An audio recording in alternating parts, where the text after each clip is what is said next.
네, 오늘은 성령이 임하심으로 우리 성령이 임하심으로란 제목으로 말씀을 나누겠습니다. 이렇게 제목을 잡은 것은요, 이제 19장 6절에 바울이 에베소 제자들에게 안수할 때 성령이 그들에게 임하시고 방언도 하고 예언도 했다고 말씀해 주기 때문입니다. 여러분, 우리가 성령이 우리에게 임한 증거가 뭘까요? 그것은 바로 이전과는 다른 삶을 살아가고 있다라는 것입니다. 네, 그래서 제가 수요일 날 우리들 교회에 이제 갔었는데 수요 예배에 오전 예배를 거기서 드렸습니다. 오후에 이제 그 패널로서 이렇게 발표를 했는데 오전에 예배를 드리는데요. 김양재 목사님이 설교 중에 그런 얘기를 하시더라고요. 어느 아내 되시는 분이요, 이제 적용으로 호신술을 배우기 시작했다고요. 이 남편이 알코올 중독자거든요. 여러분, 근데 이 아내가 적용으로 호신술을 배웠다라고 생각하면 여러분 생각엔 어떤 생각이 떠오릅니까? 맞서 싸우겠다라는 생각이 떠오르잖아요. 저도 그런 대답을 할 거를 기대했어요. 뭐 남편을 뭐 업어치기 한다든지, 뭐 말을 안 들으니까. 근데요, 그게 아니더라고요. 왜 호신술을 배웠냐면 잘 막아내고 잘 피하기 위하여서 배웠다고 하더라고요. 그래서 막 물건을 집어던져도 이제 잘 피하고 잘 막아내더랍니다. 그랬을 때 결국에는 그 남편이 또 이렇게 예수님 믿게 되어지고 지금은 변화된 모습으로 나아가고 있다고 하더라고요. 여러분, 양육 받으시는 분들, 네, 우리 좀 달라지시는 걸 여러분들 옆에서 좀 느끼고 있습니까? 저희 오늘 매형이 좀 얘기해 줬어요. 뭐냐면 저희 누나와 좀 갈등이 있었다고 합니다. 저희 매형은 이 한 사람을 끝까지 이렇게 품어야 된다. 그랬더니 저희 누나는 그렇게까지 한 사람을 품냐라고 했을 때 이제 저희 매형이 너는 양육받은 사람이 왜 그러냐 이렇게 이야기를 했다고. 예, 그러니까 이제 저희 누나가 잠잠해졌다고 하더라고요. 네, 정말 우리가 이렇게 성령이 우리 안에 임하면 변화되어질 수밖에 없다라는 것을 기억했으면 좋겠습니다. 네, 그래서 첫 번째로요, 이제 성령이 임하시려면 손과 발이 가는 적용을 해야 합니다. 우리 24, 25절을 같이 읽어보겠습니다. 시작. 알렉산드리아에서 난 아볼로라는 유대인이 에베소에 이르니 이 사람은 언변이 좋고 성경에 능통한 자라. 그가 일찍이 주의 도를 배워 열심으로 예수에 관한 것을 자세히 말하며 가르치나 요한의 세례만 알 따름이라. 네, 여기 보면 아볼로라는 사람이 등장합니다. 이 사람은 알렉산드리아 출신이었기 때문에요. 여러분 아마 지식적으로 엄청 뛰어난 사람이었을 겁니다. 왜냐하면 알렉산드리아가요, 로마 제국에서 이제 그 로마의 뒤를 이은 제2의 도시라고 불릴 정도로, 그리고 여러분 이 알렉산드리아에는 아주 유명한 게 있었어요. 그건 뭐냐면 바로 최고의 도서관이 있었던 것으로 보입니다. 그리고 유대인들이요, 예루살렘 다음으로 많이 살던 곳이 알렉산드리아였다고 합니다. 그리고 이 알렉산드리아에서 사는 유대인들이 이제 뭘 했냐면요. 여러분, 이 구약 성경이 히브리어거든요.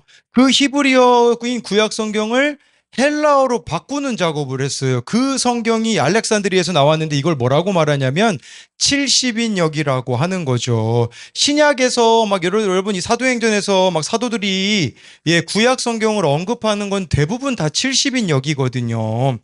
그러니까 이 알렉산드리아가 얼마나 이렇게 많은 지식이 있는 곳이었겠습니까? 그러니까 이 아볼로라는 사람들이 성경에 대한 지식이 참 많았다라는 거죠. 그래서 24절 후반절에 보니까 이 아볼로라는 사람은 성경에 능통하였다고 하고요. 뿐만 아니라 언변도 좋았다고 합니다. 이 언변이 좋았다라는 말은 학식이 풍부했다라는 의미도 있겠지만 수사학 교육을 잘 배웠다라고 볼 수가 있는 것이겠죠. 근데 이 아볼로에게 문제가 한 가지 있었어요. 그건 뭐냐면 25절에 보니까요, 요한의 세례만 알 따름이라 라고 말씀해 주고 있어요. 여러분, 요한의 세례만 안다라는 게 무슨 말일까요? 이 세례 요한은요, 예수님에게 세례를 베풀기도 하고 예수님의 사역을 보기는 했지만 못 본 게 있습니다. 뭘 못 봤냐? 예수님이 십자가에서 죽으신 거, 부활하신 거, 우리가 그 예수님을 믿으면 성령 받을 수 있다라는 것을 보지 못한 것이죠. 그러면 이 요한의 세례만 알 따름이다라는 것은 예수님에 대하여서도 일부만 알았다라는 것을 볼 수가 있는 것이죠. 그러니까 이 아볼로는요, 예수님에 대해서 아무리 25절에 열심으로 말한다고 해도 십자가를 말하지 않는 거죠. 부활을 말하지 않고 성령을 말하지 않으니 그 지식이 파편에 불과할 수밖에 없었다라는 것을 말씀해 주고 있는 것입니다. 우리 계속해서 26절을 읽어보겠습니다. 시작. 그가 회당에서 담대히 말하기 시작하거늘 브리스길라와 아굴라가 듣고 데려다가 하나님의 도를 더 정확하게 풀어 이르더라. 이 브리스길라와 아굴라 부부가요, 이 아볼로의 가르침이 부족하다라는 것을 알아챕니다.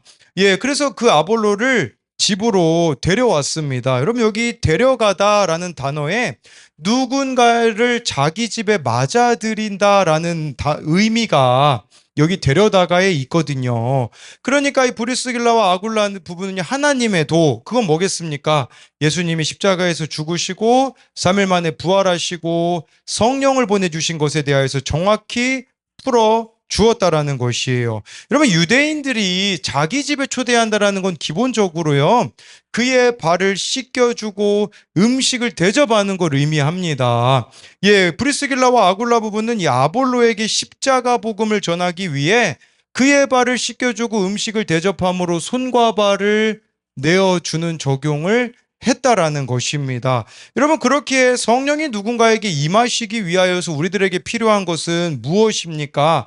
바로 손과 발이 가는 수고, 이 손과 발이 가는 적용을 하는 것이라고 볼 수가 있는 것이죠. 그러고는 아볼로에게 예수님에 대해 더 정확하게 풀어주는데요. 그게 27절, 28절, 그때 어떤 변화가 일어나는지가 나옵니다. 우리 같이 읽어보겠습니다. 시작. 아볼로가 아가야로 건너가고자 하므로 형제들이 그를 격려하며 제자들에게 편지를 써 영접하라 하였더니 그가 감의 은혜로 말미암아 믿은 자들에게 많은 유익을 주니 이는 성경으로서 예수는 그리스도라고 증언하여 공중 앞에서 힘있게 유대인의 말을 이기밀어라. 네, 아볼로가요, 이제는 그렇게 브리스길라 아굴라 부부를 통해서 십자가를 이해하게 되었어요. 성령 받는 게 무엇인지를 깨닫게 되어지니 어디로 갑니까? 아가야로 건너가고자 하였다고 하잖아요. 이 아가야가 어디입니까?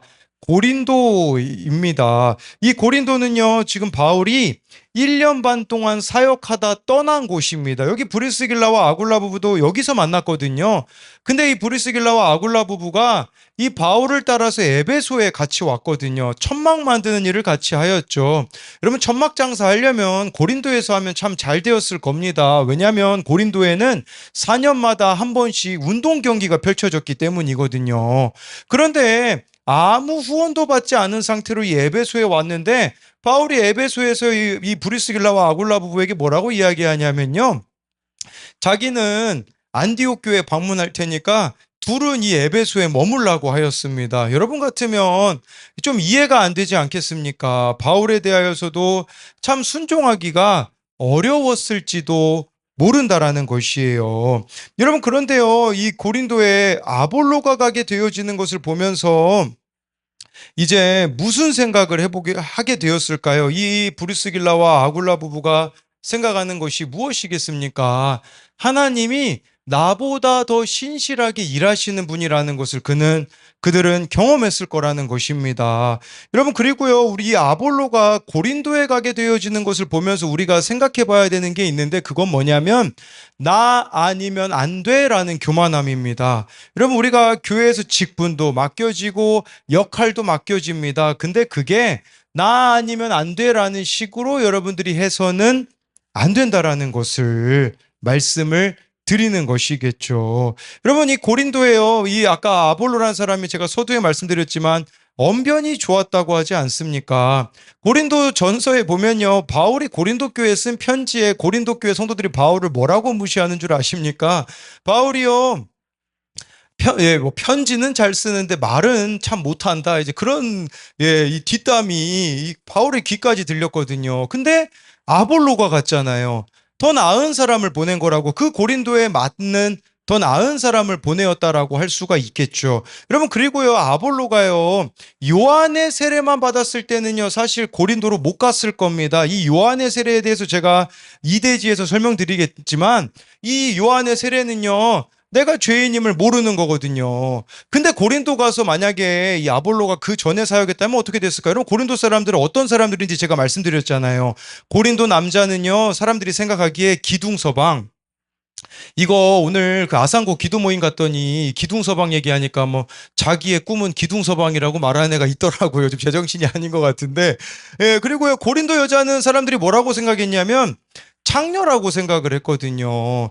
그 음란한 지역에 가서 아볼로가 어떻게 복음을 전할 수 있겠습니까? 이제 하나님의 도를 깨달은 거죠. 그것은 바로 내가 죄인이라는 것을 깨달으니 거기까지 갈 수가 있게 되어지는 것이겠죠. 그러니까요, 우리가 해 나가야 되는 게 뭐겠습니까? 계속해서 다른 사람들을 세워 나가는 것을 해 나가야 된다라는 것이에요. 그래서 저희 목요일마다 이제 금요 찬양팀 그 남자들 비밀 모임이 있어요. 뭐 비밀 모임이 뭐냐면 3층 성가대실에서 우리 뭐 현빈이, 태규, 진규 저 모여가지고 금요기도의 찬양을 이렇게 미리 불러보고 연습하고 하는 시간을 갖고 있어요. 왜 그러냐면 이제 11월 달부터는 제가 금요기도에 찬양팀까지 하려다 보니까 막 설교 준비에 너무 좀 벅차는 게 있어서 이제 소리사모가 좀 찬양 인도하게 하게끔 하고, 이제 제 목소리를 대신한 지금 태규를 열심히 훈련시키고 있고, 우리 소리사모 자리는 이제 또 현빈이가 대신할 수 있도록, 또 기타는 우리 한진규에게 이렇게 좀 내어줄 수 있도록 세워가고 있는 거죠. 나 아니면 안 돼가 아니라 다른 사람을 세워가는 이 일들이 있어야 되는 거죠. 그럼 그런 의미에서 우리가 말씀 양육하는 것도 마찬가지입니다.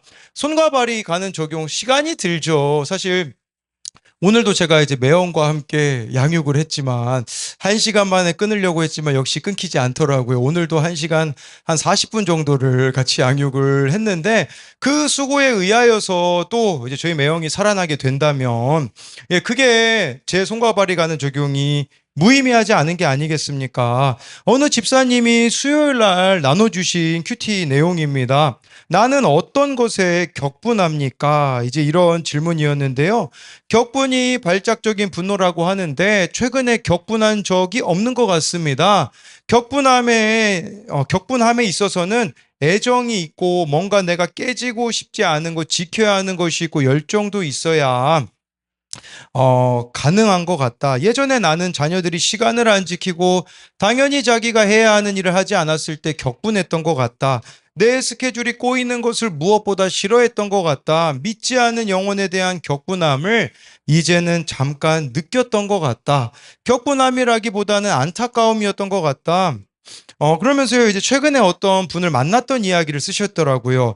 동생이 자신의 약을 모르고 먹었다고 벌레봉으로 얼굴과 팔을 후려쳐서 까지고 멍들게 한 청년의 엄마를 만났는데, 만나보니 어떤 의지도 없어 보이고 아이들을 어떻게 해야겠다는 소망도 없고 삶에 대한 소망이 없어 보이는 그분을 보고 안타까웠다. 다행히 나의 아이도 경계성이라는, 그리고 뇌전증이 있다는 것에 공통점이 있기에 대화가 순조롭게 이어져 갔고, 그 어머니가 자살을 생각하시는 것에 대해 절대 그건 안 된다고, 그럴 의지가 있다면 아이들을 위해 하나님께 같이 기도하자고, 나도 아이들을 위해 기도해 주지 못하고 엄마의 역할을 제대로 하지 못해 회개를 많이 했다고, 그래도 하나님께서 맡기신 자녀이니 최선을 다해 엄마의 의무를 해야 하지 않겠느냐고 이야기했다라고 이렇게 나눔을 올려주셨더라고요. 그럼 제가 만약에 이 청년의 어머니를 찾아간다면 무슨 말을 그렇게 해줄 수가 있겠습니까? 그러나 말씀 양육 받으신 분이 찾아가서 자신의 이야기를 하면서 세워가시는 게 더 효과적인 방법이 아니겠습니까? 내가 다 해야 된다라는 그 교만도 우리가 좀 내려놨으면 좋겠습니다. 이 고린도에요, 만약에 바울이 내가 다 해야 돼 하고 고린도에 계속 머물렀으면 어떻게 됐을까요? 바울이요, 뭐 공황장애 걸렸거나 우울증 걸렸을 겁니다. 그런데 그때마다 내가 다 해야 된다라는 교만이 아니에요. 나보다 더 신실하신 주님이 책임지실 거예요. 무책임하다는 말이 아니에요. 내가 할 수 있는 부분에선 최선을 다하고 나머지 부분 하나님께 맡기자. 결국요, 더 나은 사람을 보내시잖아요. 아볼로가 고린도 교회에서는 더 나을 수 있었던 사람이죠. 그러니까 내가 다 하려고 하는 게 아니라 내가 해야 되는 부분에 대해서는 하고요, 하나님이 하셔야 되는 부분에 있어서 우리가 기꺼이 맡기며 나아갈 때 더 나은 방향으로 하나님이 이끌어 가신다라는 것을 기억했으면 좋겠습니다. 그래서 이것에 대한 적용 질문은요. 내가 손과 발이 가는 적용으로 섬겨야 하는 사람은 누구입니까? 이것은 26절에 그 아볼로를 브리스길라와 아굴라가 자기 집에 불러가지고요. 발도 씻겨주고 음식도 해주면서 이 하나님의 도를 풀어 설명해 준 것에 대한 적용 질문이고요. 또 한 가지는요. 나 아니면 안 된다는 생각을 가지고 있지는 않습니까? 하나님의 인도하심을 따를 때에 더욱 놀라운 방법으로 일하심을 경험한 적이 있습니까? 이것은 아볼로가 이 브리스길라와 아굴라를 통해 이제 예수님의 십자가, 부활, 성령에 대해서 깨닫고 고린도로 가게 되어진 거, 그 고린도에서는 아볼로가 더 나을 수 있었음을 제가 설명드린 것으로 만든 질문입니다. 네, 두 번째로요. 성령이 임하시려면요. 내 죄를 보아야 합니다. 1, 2절입니다. 우리 같이 읽겠습니다. 아볼로가 고린도에 있을 때에 바울이 윗지방으로 다녀 에베소에 와서 어떤 제자들을 만나 이르되 너희가 믿을 때에 성령을 받았느냐? 이르되 아니라 우리는 성령이 계심도 듣지 못하였노라. 네, 바울이 지금 여러분 이제 3차 전도 여행 떠난 거예요. 제가 오늘 새벽 큐티 말씀에 그 뒷부분은 설명 안 드렸는데 뒷부분에 보면요. 예루살렘에 방문했다가 바울이 자기를 파송해 준 수리아 안디옥에 있는 그 교회를 방문하고요. 어느 기간 있다가 3차 전도 여행을 떠났습니다. 그래서 이렇게 3차 전도 여행을 떠나게 되어 지는데요. 1절에 보면 에베소를 다시 찾은 바울은 윗지방으로 다녀 에베소에 이르렀다라고 말씀해주고 있어요. 이 윗지방이라는 것은 북쪽에 있는 지방이라는 말은 아닙니다. 더 높은 곳에 있었다라는, 높은, 그 지역에 있었다라는 뜻이에요. 그러면 지금 여기 에베소에 가기까지 어디를 방문했냐면 갈라디아나 부르기아 땅을 거쳐서 에베소에 이르렀다라고 볼 수 있겠죠. 더 쉽게 말씀드리면 1차 전도여행 떠났던 곳을 방문하고 에베소를 간 거예요. 바울이 1차 전도여행 갔을 때 바나바와 함께 더베, 루스드라, 이고니온, 비시디아, 안디옥 이런 지역을 갔거든요. 거기를 방문하고서는 에베소에 갔다라고 볼 수 있는데 여러분 여기서 보게 되어지는 것은 뭐냐면요. 이 더베라는 곳을 가잖아요. 간다고 친다면 바울이 필연적으로 방문할 수 있는 곳이 있어요. 어디였을까요? 그의 고향인 다소였습니다. 근데 사도행전에요, 이 바울이 다소에 방문했다라는 기록이 없어요. 다소에는 누가 있습니까? 나를 반겨줄 사람, 나를 사랑해줄 사람이 있는 곳이에요. 근데 바울은 거긴 가지 않았다라고 볼 수 있겠죠. 그럼 그것은 뭘 말해주는 거겠습니까? 여러분, 예수님의 사랑은 혈연의 사랑을 넘어선다라는 것을 우리들에게 보여주고 있는 것이에요. 혈연과 지연을 초월하기가 얼마나 힘이 듭니까? 그러나 이렇게 주님의 사랑으로 바울은 사랑하였기 때문에 그런 것에 얽매이지 않았다라는 것을 말씀해주고 있는 것이죠. 2절에 보니까요, 이곳에 어떤 제자들에게 너희가 믿을 때 성령을 받았느냐라고 하더니 이들의 대답은 성령이 계심도 듣지 못하였다라고 대답을 합니다. 이들은요, 그 세례 요한이 소개한 예수님밖에 몰랐습니다. 그러니까 아까 제가 말씀드린 그 예수님이 십자가에 죽으시고 승천하신 후 성령님을 보내주셨다라는 것을 듣지 못한 사람들이었습니다. 이것에 대해서는 이제 3절, 5절에 보면 더 자세히 나오는데 우리 같이 읽어보겠습니다. 시작.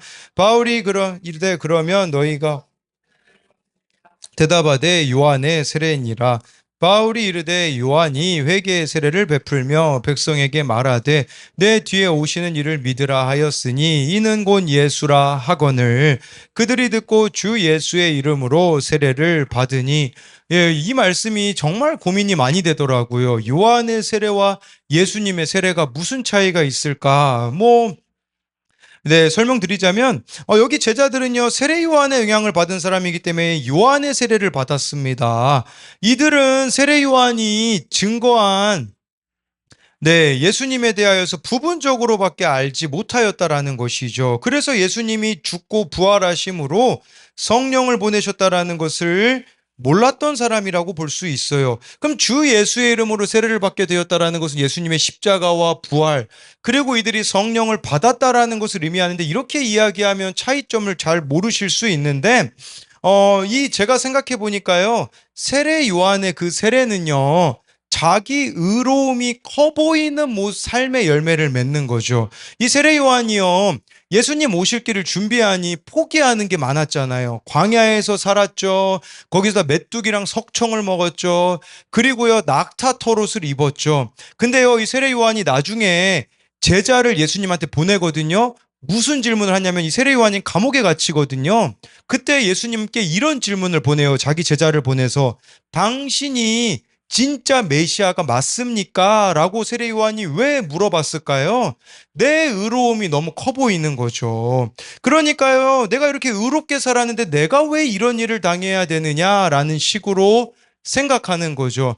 이런 사람은요, 내가 말씀을 읽는 사람입니다. 그러니까 이 말씀을 읽을 때 있잖아요, 자꾸 다른 사람이 보이거나 나의 의로움만이 보이게 되어지는 사람이라고 볼 수가 있겠죠. 근데 주 예수의 이름으로 세례를 받는다라는 것은 무슨, 한마디로 여러분, 이 요한의 세례는요, 내 죄가 안 깨달아지는 것이라고 볼 수가 있습니다. 그렇다면 주 예수의 이름으로 받는 세례는 뭡니까? 성령님이 내 안에 사시게 되어지니까 그 가운데서 내 속이 얼마나 더럽고 뿐만 아니라 내가 끔찍한 죄인인지를 발견하는 것이라고 볼 수가 있는 것이겠죠. 여러분, 내 속사람의 죄를 보게 되어지는 게 주 예수의 이름으로 세례를 받은 자에게만 나타나는 특징이라고 볼 수 있어요. 이런 사람은요, 내가 말씀을 읽는 게 아니라 말씀이 나를 읽고 지나가는 사람이라고 볼 수가 있어요. 그렇기 때문에 이 사람의 삶에는 변화가 일어날 수밖에 없다라는 것을 우리가 생각할 수 있겠죠. 오늘 우리 지민이가 큐티 나눔을 올렸는데, 우리 지민이가 어떻게 이런 나눔을 올릴 수 있나, 제가 그런 생각을 했거든요. 우리 지민이가 이제 주일 설교를 이제 녹취하고 있는데, 거기에 이제 이렇게 나눔을 올렸더라고요. 최근 사건을 통해 치리를 받으면서 주일 설교 말씀을 녹취하게 되었는데, 우리 지민이는 그 손으로 다 지금 제 설교를 받아 적고 있습니다. 그래가지고, 예, 이거 참 쉽지 않고, 우리 진규도 마찬가지인데, 그런데요, 말씀을 쓰면서 느끼는 생각이, 지금까지 나는 진짜 하나님의 딸이 아니었구나를 느낀 것 같습니다. 겉으로는 착실하게 교회 다니고, 봉사하고, 깊은 신앙심 있는 것 같은 사람으로 보이지만, 그건 겉으로만 보이는 것뿐이구나를 느끼게 되었습니다. 그러면서요, 기복신앙을 한 번에 바꾸지 못하더라도 제가 하는 행동이 잘못되었고 하나님 보시기에 안 좋은 신앙심이라는 걸 기억하며 살아가는 자신이 되겠다고 이런 얘기를 하더라고요. 저는 지민이가 기복신앙이라는 이 단어를 썼다는 게, 예, 참 이제 좀 깨달으려나 하면서 적용하기에 신앙생활이라는 걸 인지하겠습니다라고 하더라고요. 여러분, 날마다 이렇게 말씀을 통해 나를 보게 되어지는 게 주 예수의 이름으로 세례를 받는 거죠. 그런데요, 여러분, 마태복음 같은 데 보면요, 이 예수님의 이 베푸시는 세례를 불과 성령으로 세례를 주시겠다고 했거든요. 불이 의미하는 게 뭡니까? 심판이라는 거죠. 여러분, 내 죄를 보면요, 어떤 심판을 당해도 하나님이 옳으십니다라고 인정하면서 가는 거예요. 이게 안 인정되면요, 우리는요, 우리들의 삶에 하나님이요, 좋은 일만 이루어 주셔야 되거든요. 근데 심판과 같은 사건을 통해서도, 이 심판이 나에게 마땅히 있어야 되는 거였구나라고 깨닫게 되어지는 거. 그게 바로 내 모습을 보는 게 아니겠습니까? 저에게 심판의 사건은 뭡니까? 코로나였었죠. 코로나 때 저는요, 사람들한테 계속 뭐라고 이야기하고 다녔냐? 코로나 때문에 청소년 사역이 망했다고 생각을 하고 그렇게 이야기하고 다녔거든요. 여러분, 그러면요, 코로나가 없었으면요, 청소년 사역이 안 망했을까요? 제가 보니까 아니더라고요. 코로나가 아니었어도 망했을 거예요. 왜 그러냐? 이 청소년들이 우리 교회 청년부가 되었다고 생각해 보십시오. 제가 변화되지 않은 상태로 그들을 맞이하면 어떻게 되었겠습니까? 저는요, 그들에게 만족하는 게 뭐였었냐면 예배 자리만 지켜달라 였었던 거예요. 이들이 무슨 짓을 하든지 그들의 삶에 저는 관여하지 않았어요. 그냥 좋은 게 좋은 거라고 눈 감고 넘어갔었거든요. 그러면요, 망할 수밖에 없었다라는 것을 제가 인정하게 되어지는 것이겠죠. 그러니까 나에게 코로나의 심판의 사건이 마땅히 나에게 있었어야 되는 거구나라는 것을 보게 되었다라는 것을 깨달은 것이겠죠. 뿐만 아니라 이전에 제가 또 잘못된 게 뭡니까? 우리 뭐 말 안 듣는다고 교회에서 쫓아냈었잖아요. 왜 쫓아냈을까요? 제가요, 겉으로는 그 사람을 사랑해서 돌이켰으면 좋겠다고 쫓아냈다고 생각을 했는데 이번 주의 말씀을 좀 깊이 보니까요, 그게 아니더라고요. 제가 왜 쫓아냈을까요? 두 가지 때문이더라고요. 하나는 그것은 자기 연민 때문이었더라고요. 내 자신이 너무 불쌍하니까 더 힘들어지고 싶지 않아서겠죠. 두 번째 이유는 뭐냐면요, 나의 사역에 오점을 남기게 될까 봐 그게 싫어서 쫓아내었던 저의 모습을 보게 되어지는 것이죠. 지금은 어떤 경우가 있더라도요, 그렇게 하지 않아요. 지금은 7일을 하죠. 왜 7일을 합니까? 이것은 어떤 경우라도 내쫓지 않겠다라는 거겠죠. 사랑하겠다라는 것이겠죠. 여러분, 이처럼 내 자신의 그 내면의 잘못된 것들이 드러나는 거, 그게 주 예수의 이름으로 받는 세례라고 볼 수가 있는 것이에요. 정말 말씀을 통해 나의 죄인됨이 드러나는 것이죠. 여러분, 이렇게 주 예수의 이름으로 세례를 받으니 어떤 일이 벌어집니까? 우리 6절, 7절을 읽도록 하겠습니다. 시작. 바울이 그들에게 안수함에 성령이 그들에게 예언도 아니 모두 12사람쯤 되니라. 성령이 임하게 되어서 방언도 하고 예언도 한다고 하잖아요. 여러분, 방언이라는 것은요, 소통이 된다라고 할 수 있어요. 성령은 우리로 하여금 하나님과 더 소통을 잘할 수 있도록 도와주시는 거겠죠. 그래서요, 말씀을 잘 알아들을 뿐만 아니라 잘 표현하여 하나님과 더욱 깊은 교제 속으로 들어가게 되는 것이에요. 저는요, 또 이 방언이라는 것은 상대방의 눈높이로 낮아져요. 상대방을 이해하게 되니까 그 눈높이로 낮아져 가지고요, 그들에게 사랑의 언어를 말하는 게 바로 방언이 아닐까 싶습니다. 그래서 우리가요, 이렇게 성령이 충만하지 않으면 방언이 아니라 그냥 나의 언어가 나오게 되잖아요. 오늘 아침에 좀 재미난 일이 있었는데, 그게 뭐냐면 우리 예찬이랑 소리사모가 지금 비밀이 있어요. 근데 이제 저랑 한결이만 몰라요. 그래가지고 그 비밀 좀 막 캐내려고 하는데 둘만의 비밀이라고 절대 안 말해주더라고요. 그랬더니 한결이가 저한테 그렇게 얘기하더라고요. 너네 둘이 이제 이렇게 얘기하더라고요. 이게 너네 둘이가 무슨 말이냐? 엄마와 이제 예찬이를 너네라고 이렇게 표현을 하면서 너네 둘만 이렇게 비밀이 있다고 이렇게 얘기를 하는 거죠. 이건 아직 성령이 임하지 않은 거죠. 네. 어떻게 엄마 보고 형 보고 너네라고 할 수 있을까? 뭐 쟤네라고 안 한 게 뭐 낫긴 하겠지만 그런 거죠. 근데요, 성령이 이제 임하여서요, 방언을 말하는 것은요, 오늘 제가 그 기도 모임, 아산고 기도 모임 가려는데 12시 35분까지 만나서 가기로 했거든요. 준비가 빨리 돼가지고 딱 내려왔는데 소리사모가 안 내려오는 거예요. 그러면 강성광의 언어는 뭡니까? 왜 이렇게 늦었어? 겠죠. 근데 제가 오늘 방언을 말했어요. 무슨 일이 있었어? 이제 이렇게 얘기를 하니까 이제 소리사모가 빨래하느라고 이렇게 늦었다고 그런 이야기를 해줬습니다. 그럼 이게 방언이라고 볼 수가 있겠죠. 그리고 오늘 지민이한테 또 카톡이 왔어요. 뭐라고 카톡이 왔냐면, 아빠가 허락해 줬는데 목사님 저도 좀 산기도에 갈 수 있을까요? 이렇게 지민이한테 연락이 왔어요. 제가 좀 맥락을 읽었죠. 이거 산에서 한진규랑 데이트하고 싶구나. 이제 그러면 제가 그렇게 말하면 안 되죠. 너 산에서 한진규랑 데이트하고 싶어서 그렇지? 가 아니라 지민이한테 이렇게 얘기했어요. 지민아, 목사님이 너를 데리고 갈 수 없는 두 가지 이유가 있어. 하나는 우리 동성끼리 가기로 했어. 그리고 지민아, 산이 남산이 무시할 만한 게 못 돼. 은근히 가파른 지역이 있거든. 너 넘어질까 봐 좀 걱정이 돼. 그리고 두 번째는 있잖아. 산기도 끝나면 11시 반에서 12시인데 나 배방으로 데려다 줄 자신이 없어, 지민아. 미안해. 그랬더니 네 해서 제가 박봉준 지사님한테도 카톡을 보내드렸거든요. 집사님이 이렇게 얘기하셨다고 하니 그랬더니 답장이 오더라고요. 제가 그렇게 말한 적이 없는 것 같은데요. 이렇게 답장이 와서 아 그렇구나. 그럼 이게 방언이에요. 방언은 네 제 언어는 너 한식이랑 데이트하려고 그러지. 네 방언을 말해야 되죠. 이제 설명하면서 이해시켜 주는 거라고. 볼 수가 있겠죠. 여러분, 그렇다면 여기 또 예언을 말한다고 하지 않습니까? 이 예언이라는 것은요, 막 미래를 점치는 게 아니에요.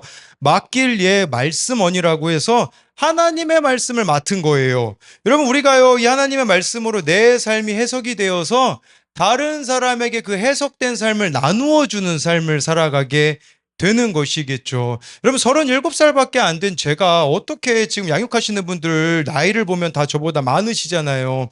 그분의 인생을 제가 어떻게 해석해 줄 수가 있겠습니까? 저에게는 능력이 없어요. 근데 이 말씀을 따라 내 삶을 해석한 것들을 이야기해 줄 때 네, 그분들의 삶이 해석이 되어지고 또 다른 사람에게 가가지고도 그걸 이야기해 줄 수 있는 게 바로 예언이라고 볼 수 있겠죠. 마치 오늘 말씀에 나온 바울이 브리스길라와 아굴라 부부에게 설명해주고 이들이 아볼로에게 설명해주고 아볼로가 고린도 교회 성도들에게 설명해주는 것과 같은 일들이 계속해서 일어나는 것이 바로 예언이 아니겠습니까? 그래서요, 네, 내 십자가 앞에서 내가 어떤 사람인지 내 삶의 이유를 그 사람이 이제 말씀으로 깨달은 사람이 변화되어서 그것을 전해주는 것이 예언이라고 할 수 있어요. 그랬을 때 7절에 모두 12사람쯤 되니라. 여러분 이게 뭘 말하겠습니까?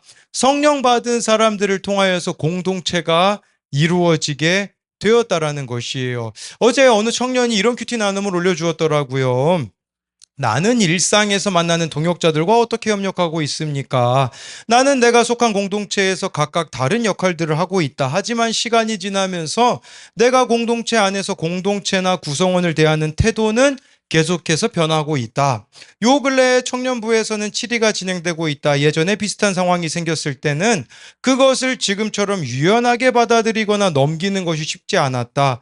공동체를 속이는 것에 화가 났고 내가 자주 쓰는 표현인 목사님 등의 칼 꽂는 것에 화가 났다. 물론 지금도 화가 나지 않는 건 아니나 그 전에 일단 무엇을 어떻게 이야기해 줘야 하는가? 내가 혹은 우리 공동체가 이 시점에서 돌아봐야 하거나 재정리해야 하는 것이 무엇인지에 대해서 생각을 하게 된다. 서울에 있는 교회에서는 이런 과정은 전혀 없었다. 좋은 게 좋은 거지라는 식으로 넘어갈 수 있고 무신경했을 수 있는 일이다. 하지만 결국 그 결말은 죄에 대한 무감각이었다. 그러기에 난 지금 우리가 겪는 이 과정이 중요하게 느껴지고 있다 하면서요. 이 청년이 그런 이야기를 저한테 한 적이 있어요. 뭐냐면 예를 들어 치리받는 청년들이 있다면 그 자리를 내가 대신해 줄 수 있는 것은 좀 무엇이 있는가 이런 고민을 하기 시작했다고 하더라고요. 그래서 여러분 이 7절에서 말한 12사람쯤 되니라라는 게 그런 거 아니겠습니까? 정말 서로를 보완하고 사랑으로 품어내는 그 공동체를 이루게 되어지는 우리들이 되어야 한다라는 것이겠죠. 그래서 이것에 대한 적용 질문은요. 말씀을 통해서 나의 의로움만 발견하고 있습니까? 아니면 죄인됨을 발견하고 있습니까? 아까 이것은 제가 요한의 세례와 예수님의 세례의 차이점에 대하여서 설명드린 것으로 만든 질문이고요. 또 한 가지는요. 나는 성령의 충만함을 받아서 방언과 예언을 말하고 있습니까? 방언은요. 공감 능력이 생기는 거예요. 그래서 상대방의 그 수준으로 내려가서 사랑의 언어를 쓰는 거겠죠. 예언이라는 것은 말씀으로 해석된 내 삶을 전하는 것이라고 설명을 드렸습니다.